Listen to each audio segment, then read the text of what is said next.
오늘 보내주신 자료가 아리스타 네트워크스에 대한 건데, 와, 정말 흥미로운 회사잖아요. AI랑 클라우드 혁명 뒤에서 조용히, 하지만 뭐랄까 확실하게 세상을 움직이는 보이지 않는 손 같은 기업이죠. 다들 시스코라는 이름은 익숙한데 어느새 그 30년 아성을 무너뜨리고 데이터 센터의 왕좌에 올랐더라고요. 오늘은 이 회사가 어떻게 거인을 쓰러뜨렸고 또 AI 시대의 가장 중요한 혈관을 만들고 있는지 그 비밀을 좀 파헤쳐 보겠습니다. 네, 오늘 살펴볼 자료들이 바로 그 점을 명확히 보여주고 있습니다. 아리스타는 단순히 장비만 잘 만드는 회사가 아니거든요. 이건 기술 선택의 문제라기보다는 어떻게 시장의 판을 읽고 미래를 설계하는가, 이 철학의 승리에 가깝습니다. 왜 마이크로소프트와 메타 같은 까다로운 거인들이 아리스타를 선택할 수밖에 없었는지, 그들의 경제적 해자가 어디서 오는지부터 시작해서요. 재무 상태, 그리고 가장 흥미로운 부분이죠. 엔비디아와의 미래 전쟁까지 깊이 한번 들어가 보겠습니다. 좋습니다. 그럼 바로 본론으로 들어가 보죠. 자료들을 보면 아리스타를 한마디로 소프트웨어 중심의 네트워킹 회사라고 정의하던데요. 근데 사실 네트워크 장비는 다 하드웨어 아닌가요? 이게 구체적으로 어떤 차이를 만드는 건가요? 바로 그 지점이 아리스타 전략의 핵심입니다. 가장 강력한 무기가 EOS라는 독자적인 운영체제인데요. Extensive Operating System의 약자죠. 중요한 건 아리스타의 모든 스위치 장비에서 이 똑같은 리눅스 기반 OS가 돌아간다는 점이에요. 모든 장비에서요? 네, 이게 왜 혁신적이냐면 경쟁사인 시스코는 제품 라인마다 심지어 같은 라인 안에서도 다른 OS를 썼거든요. iOS, NXOS, 종류도 많아서 관리자 입장에서는 이걸 다 따로 배우고 관리해야 하니 정말 골치 아픈 일이었죠. 마치 어떤 스마트폰은 안드로이드, 어떤 건 윈도우, 또 다른 건 자체 OS를 쓰는 것처럼 제각각이었다 이런 말씀이시군요. 그걸 하나로 통일했다는 거고요. 정확한 비유입니다. 그리고 이게 그냥 편리하다는 차원을 넘어서는 게 중요해요. 마이크로소프트나 메타 같은 거대 클라우드 기업들은 수십만 대의 스위치를 운영하는데 이걸 사람 손으로 일일이 관리하는 건 불가능하거든요. 아리스타의 EOS는 이 모든 걸 하나의 거대한 시스템처럼 프로그래밍하고 자동화할 수 있게 해주는 데이터 센터의 운영체제인 셈이죠. 데이터 센터의 운영체제요? 네, 심지어 SSU라는 기능 덕분에 서비스 중단 없이 OS를 업그레이드할 수 있어요. 1초의 다운타임도 용납 못하는 클라우드 환경에서는 이게 생존과 직결되는 문제입니다. 그렇군요. 단순히 장비를 파는 게 아니라 데이터 센터 전체의 운영 효율성을 파는 거네요. 근데 이런 강력한 소프트웨어를 돌릴 하드웨어, 그러니까 반도체 칩은 어떻게 하나요? 이것도 직접 만드나요? 여기서 아리스타의 두 번째 승부수라 나옵니다. 자체 칩, 즉 ASIC 개발에 수조 원을 쏟아붓는 대신에요. 브로드컴 같은 최고의 칩 제조사가 만든 고성능 범용 칩, 머천트 실리콘을 그냥 사다 씁니다. 대신 아낀 R&D 비용을 전부 소프트웨어인 EOS에 쏟아붓는 거죠.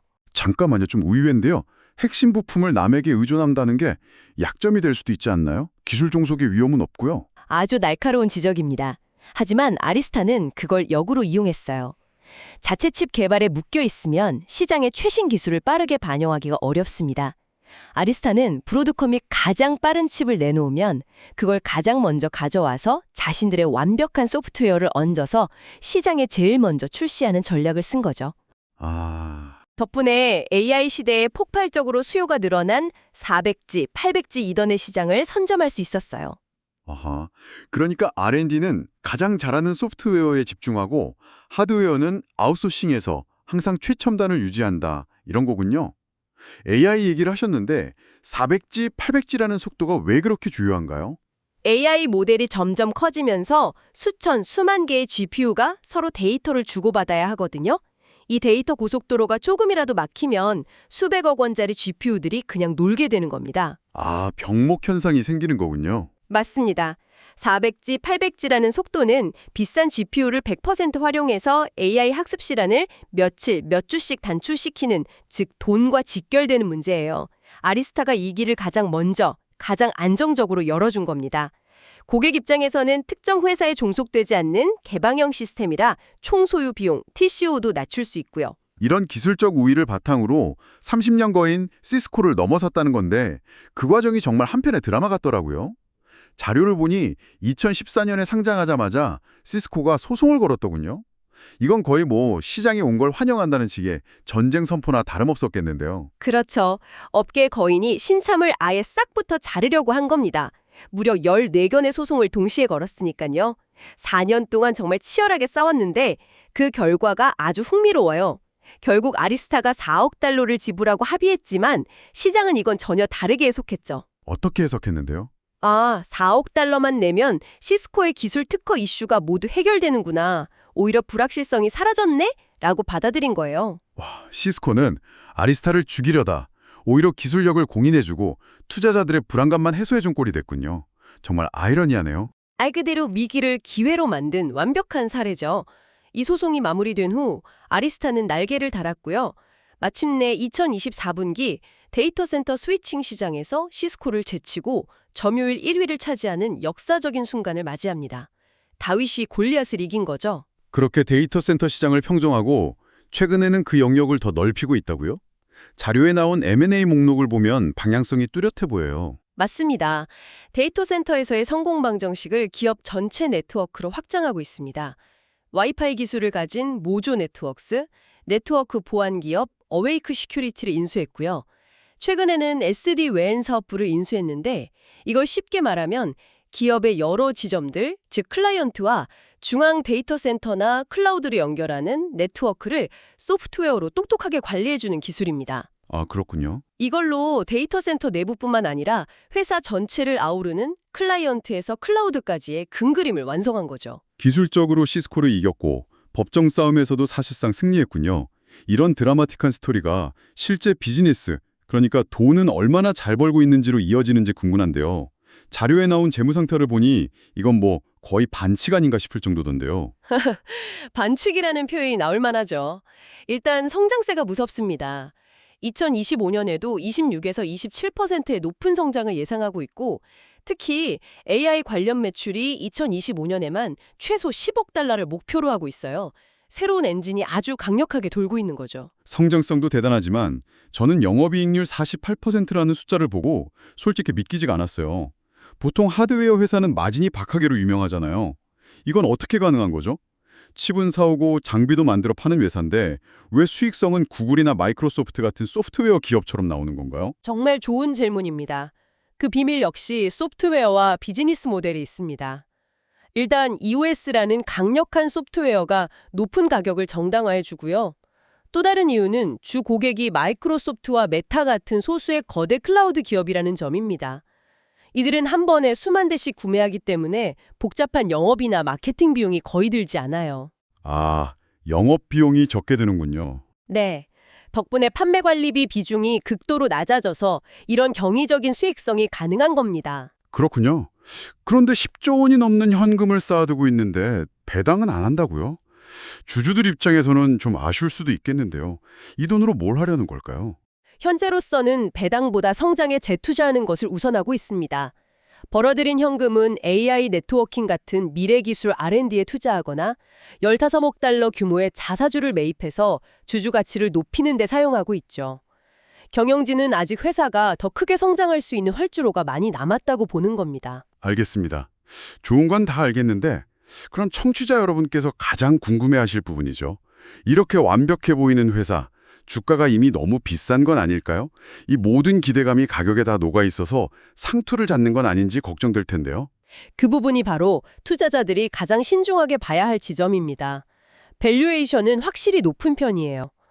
최근 실적 기준 주가 수익 비율 트레일링 PE가 50배가 넘는데 업계 평균이 20에서 30배인 걸 감안하면 상당한 프리미엄이 붙어 있죠. 50배면 정말 높네요. 네.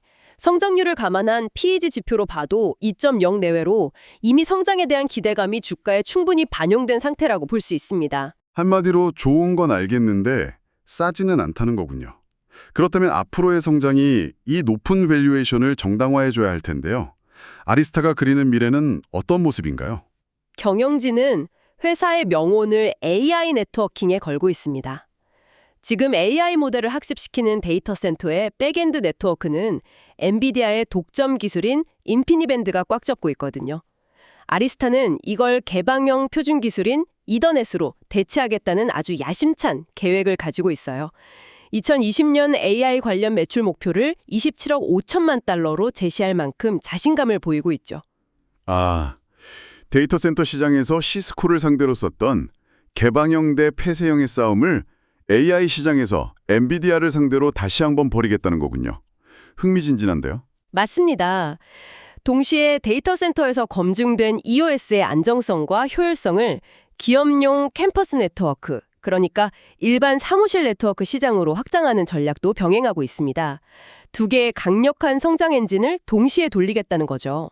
하지만 장밋빛 전망만 있을 수는 없겠죠.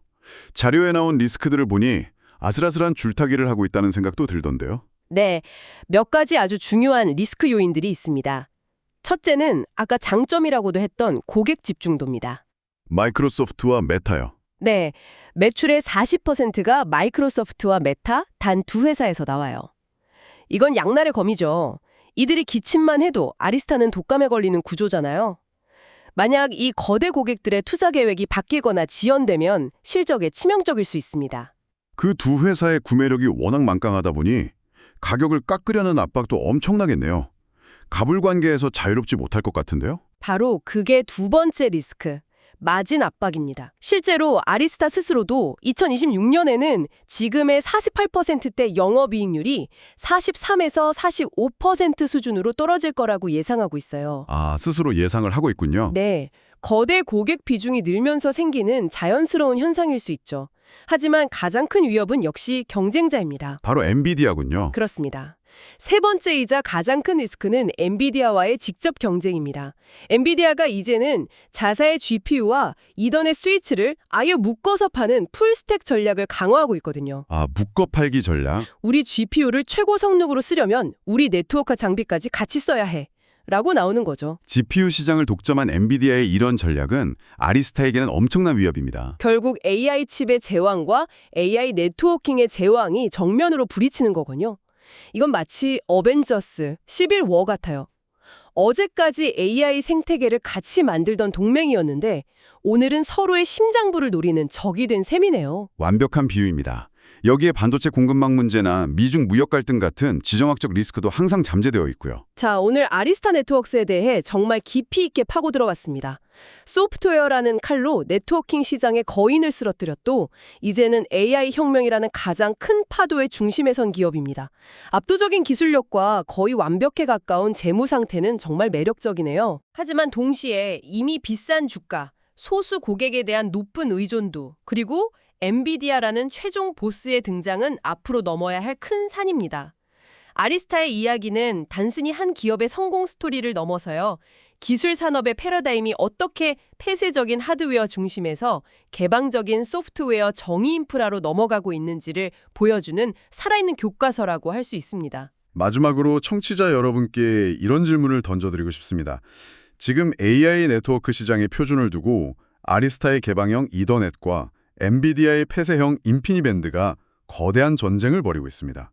만약 이 전쟁에서 아리스타가 승리한다면 이건 단순히 시장 점유율 하나를 더 가져오는 수준이 아닙니다.